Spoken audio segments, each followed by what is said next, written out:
Hey, and welcome to video number 6. We're going to talk about the messaging feature that is part of the Facebook timeline.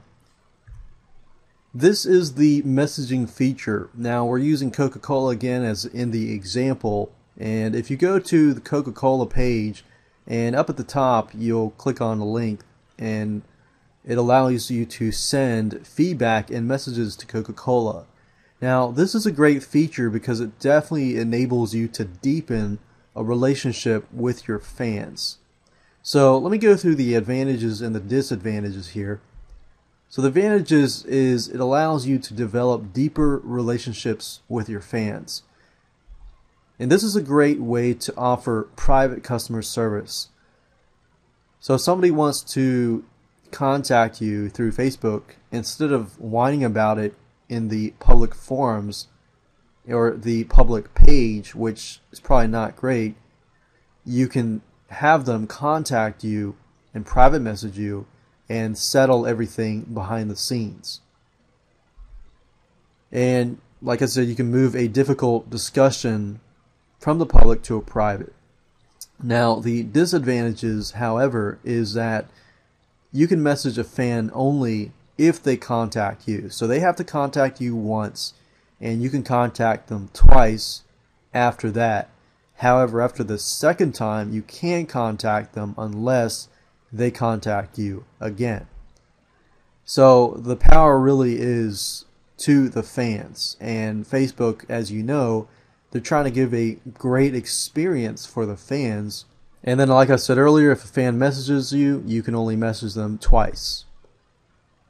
Now the problem is that you can get overloaded with private messages. So if you're not ready to handle them, then that can be an issue.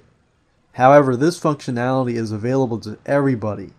Yes, even your haters, even spammers, and non-fans as of now. Now Facebook can change that later on. However, that's one of the disadvantages at the moment.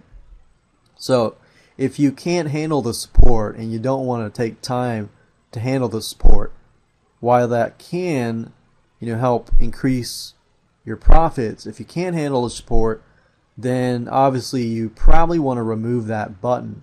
Because if people start contacting you and they're interested in your product and they want to purchase your product and they don't get answers from you, you're going to lose a prospective customer or a current customer. So in order to remove that button, basically if you go to facebook.com and in your administrative dashboard area, if you go to the top of the page, click on edit page, and you're going to see this if you own the page. Select manage permissions, and then look for the area. There's going to be a box checked automatically by default.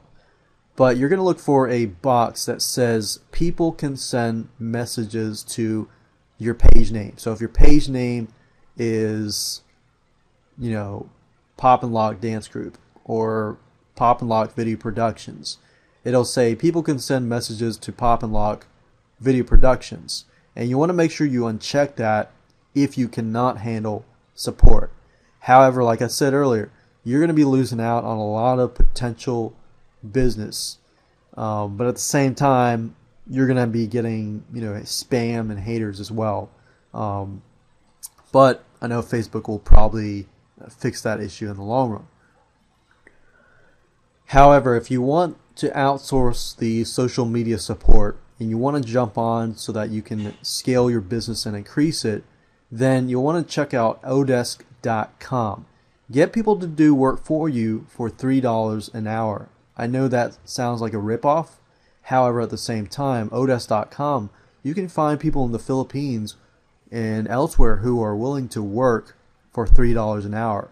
And guess what? A lot of people in the Philippines, they know how to speak English because, that's one of the main languages is English. So even so, you definitely want to test them out. Probably give them, ask them to write an article or something so that you can test them out, or see if you can test their customer support skills, and then just hire them and go from there. And that way you can scale your business.